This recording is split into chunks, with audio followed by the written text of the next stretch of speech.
Hi everyone, Petrik here. For today's video, it will be my August wrap-up. In August, I was able to finish 6 novels, 2 short stories, and 1 manga series. And by the way, I'm very thankful to those of you who came to my first ever live stream, and I hope some of you will check out the replay video. And also, I want to say that I apologize that I didn't announce this. I didn't announce the live stream a few days before its date. I will make sure to do that next time. As I said, I felt incredibly nervous about my first live stream, and it went well. It went really well. I'm quite proud of it, and I'm very thankful to those of you who have asked questions and chatted with me. But the reason I didn't announce it a few days before the date of the live stream is that it completely slipped my mind. I was so nervous about it that I forgot to announce it, and by the time I remember, it was already the date. So yeah, I will make sure to give an announcement next time, a few days before the date of the live stream. And also, before I forgot about this, a lot of you have asked me where I usually buy books. I buy books from 2 places. It's from Book Depository and Blackwell's. I am now an affiliate at Blackwell, so if you buy books using my link, the link that I attach in the description, I will get some commission from it. But more importantly, there is no changes in prices, and both Book Depository and Blackwell's, both of them have free international shipping, and that's where I usually buy books. I think these 2 are great bookstores to check out, especially if you're an international reader. Believe me, I know all the difficulty that comes with being an international reader. I totally understand. But anyway, now let's get back to the books. The books that I finished in August was Spirits of Vengeance by Rob J. Hayes. This is the 3rd book in the Mortal Technique series, a series of standalone novels, an Asian-inspired fantasy novels that I absolutely adored. The first book, Never Die, was already one of my favorite self-published fantasy books, and this somehow even topped that one. I enjoyed the second book, Pawn's Gambit, but I don't think it managed to reach the height of Never Die, but Spirits of Vengeance was able to be even better, and this book comes out this month. I already did a full spoiler-free review on this channel. I will leave the link on the description down below, and the review is entirely spoiler-free. I really love this book. There is so much to love. It is the biggest book of the entire series so far, and I think the big page count of Spirits of Vengeance are partly responsible in making the characters and the world building even more fleshed out than before.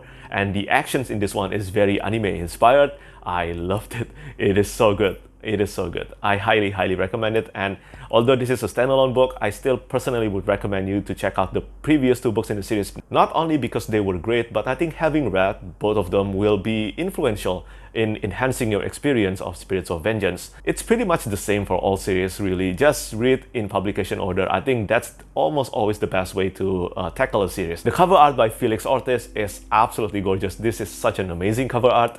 And I also finished Century Blade. This is a short story that takes place in the Mortal Technique series. And this one is only about 20 pages long, but believe me, I think you should really check this one out, because this one will definitely be beneficial to you when you're going to read Spirits of Vengeance. So it will take you probably about 30 minutes to finish. It's really a quick read, and honestly, it felt like a missing chapter from Spirits of Vengeance. Then the next book that I finished is The Desert Prince by Peter V. Brett. This is the first book in the Nightfall saga, and for those of you who don't know, this is the continuation to the Demon Cycle series.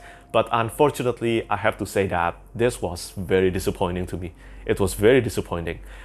Here's the thing, I do have issues with Demon Cycle. I do have a lot of issues with Demon Cycle, but I think some parts in Demon Cycle were just so great. Because these parts were so great, I could kinda ignore the parts that didn't click with me. Well, not ignored, but I could kinda overlook them. And in The Desert Prince, these issues doesn't exist, but another issue arises from it. First, the tone of this book, in my opinion, is very different from the Demon Cycle. It felt very young, and the 2 main characters in The Desert Prince are teenagers, descendants of the characters from the previous series. And yeah, although again, the author said that it's okay to start your journey from this, I don't think it is okay, because almost all the characters from the previous series appeared again here, and they still have a major role in the story. But the difficult things that come from this is that somehow having read the previous series actually diminished my experience of The Desert Prince, because again, this is a very different kind of book, and sorry to say, but this really felt like a young adult book. Almost the entire book, the 2 main characters spend their time brooding on their destiny, on their role, and although it is very understandable why they felt that way, but still, Demon Cycle is a very dark series. And then suddenly I have to read about these two main characters thinking about who get to kiss who for so many pages. It's so annoying, and it also has a kinda love triangle to it. I really didn't like it. It's like a different book and different series with a rehash plot of the demon cycle. There is practically no intensity. But the good thing is that although this book is the first time I think Peter V. Brett approached first-person storytelling, at least demon cycle is told from third-person perspective, multiple third-person perspective. In The Desert Prince, the story is told from first-person, present tense, only two main characters.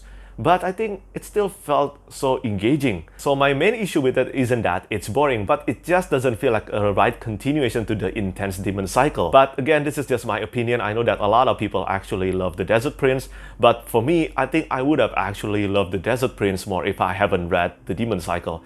Because one of the things that really gripes with me is that the characters, all the characters from the previous series, they're already experts on this world, and it's kinda unbelievable for them to actually rely on these two new main characters, two young teenagers who still doesn't know about a lot of things. So yeah, this was unfortunately disappointing to me, and I don't think I will be continuing with the series. Then the next book that I finished is The Death of Dulgath by Michael J. Sullivan. This is the third book in the Rhyria Chronicle series, the prequel series to the Rhyria Revelations, and this is the best book of Rhyria Chronicles so far. I cannot believe this, but it is. So the previous two books, they can be treated as the origin story of Royce and Hadrian and how they became this legendary duo called Rhyria. So The Death of Dulgath is the first time in the series that it felt completely like a standalone novel. But of course, again, it's better for you to read the previous books first. But this one definitely has a self-contained story, and it is so good. It is so good. It is only about 300 pages long, but I felt like I got so much out of it. In the first book of the Rhyria Chronicles, The Crown Tower, almost the entire story was told through the perspective of Hadrian and Gwen. There is almost no Royce perspective. But in The Death of Dulgath, it is the other way around. Almost the entire story is told from the perspective of Royce and some new main characters. But the character development for Royce is absolutely amazing. I have mentioned this several times now. One of the reasons I had with the Rhyria Revelations was that it took me a lot of books for me to feel connected with Royce. And this prequel series, it definitely made me care so much more for Royce. Seriously, I have no doubt that the next time I reread the Rhyria Revelations, I will have a very different experience.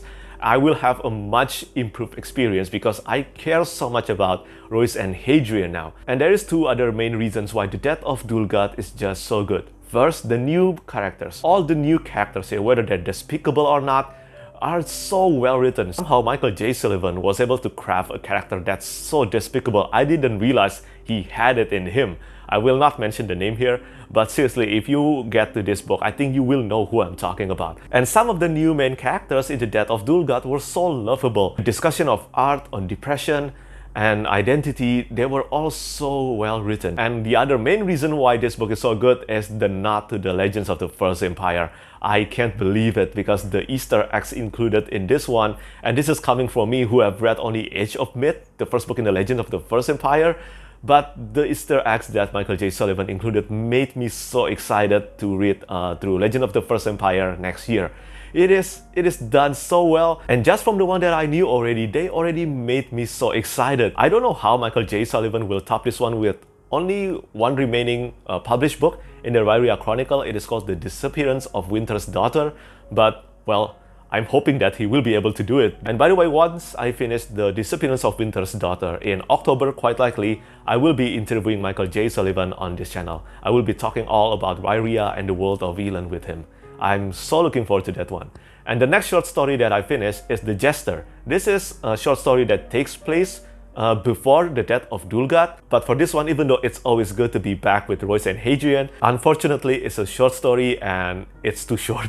It is too short. It's like you're meeting your best friends after a long time, but you get to only talk with him for 15 minutes. It's too short. It's just too short, but it's still enjoyable. The next book that I finished is The Pariah by Anthony Ryan. This is Anthony Ryan's newest book. It's the first in a trilogy called The Covenant of Steel. I will have to say that this is still not as good as Bloodsong, but this one is still pretty great. I have mentioned a lot of times that I prefer Anthony Ryan when he's writing from one or two perspectives, and this one is told from one perspective, just Alwyn Scribe, the main character. But unfortunately, I have to also admit that my experience of this book was kinda ruined because of the official blurb.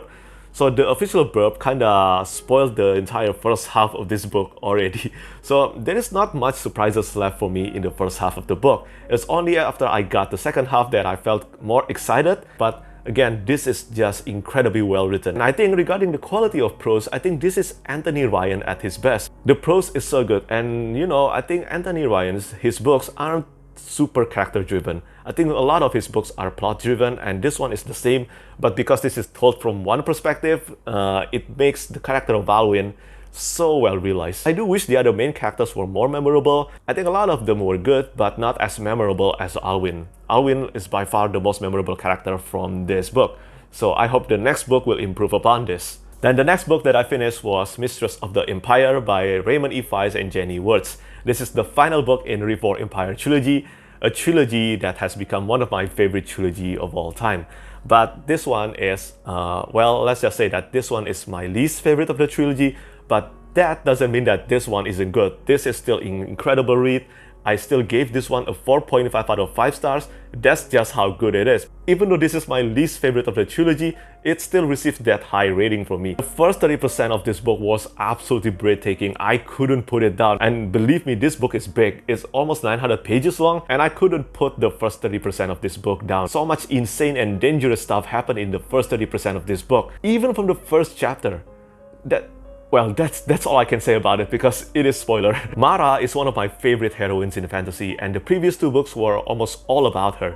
But in Mistress of the Empire, one of the benefits about this book is that Hokanu and Arakasi have also become kind of the main characters of this book. And that's a good thing. That's a good thing. I think it really improved the quality of the book. The part that didn't click with me in this book happened in the middle section of the book. Basically, it's the part at Turil. I know that the entire section of that place is necessary, but yeah, I couldn't click with it. This book, unlike the previous 2 books, is more filled with fantastical elements. And I think for this particular trilogy, I really prefer it when the authors play it low on the fantastical elements. Seeing Mara trying to outwit her opponents with tactics and wit was just so satisfying to me, and I think it is one of the best parts of this trilogy. But in this one, magic is so much more involved, and I think it kinda decreased the intensity just a bit, because eventually it did lead to a very satisfying ending. And well, I'm very happy to have read this trilogy, but I don't think I will be reading Raymond Feist's books in this world. Not anytime soon. I'm not too impressed with Revo Saga, and this one is very done already. And I do highly recommend you to check out Revo Empire trilogy if you haven't. Seriously, I think this trilogy managed to stand the test of time. It's published about 30 years ago, and it's still one of the best to this day. The last novel that I finished in August is The Warriors of the Storm by Bernard Cornwell.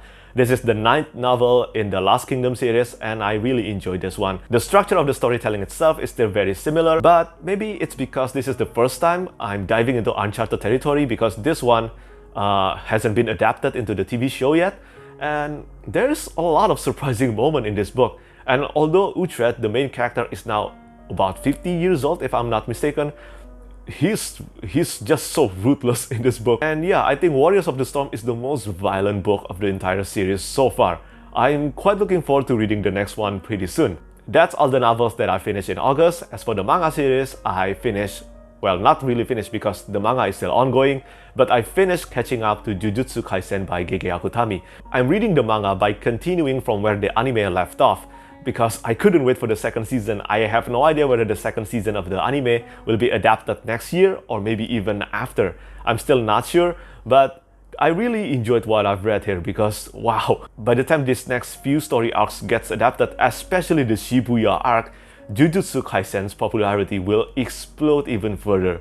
Especially if Studio Mappa can maintain the quality that they pulled off in the previous season. And I'm sorry I couldn't talk much about this because I just realized how difficult it is to talk about manga because there are so many spoilers and I'm very limited in the stuff that I can talk about. All I can say about Jujutsu Kaisen is that it's incredible. Satoru Gojo continues to be my favorite character in Jujutsu Kaisen, but now I also have about 2 new additional favorite characters in this series. So yeah, that's all the novels and manga series that I finished within the month of August, and my favorite book of the month will have to be The Death of Dulgath. Spirits of Vengeance is very close. Let's just say my favorite books of the month are both of them, The Death of Dulgath and Spirits of Vengeance. So self-published books really won my month of August. So yeah, that's it for me today. Let me know how many books you've read in August and which one is your favorite book of the month. As always, thank you so much for watching and thank you for your support. Bye bye!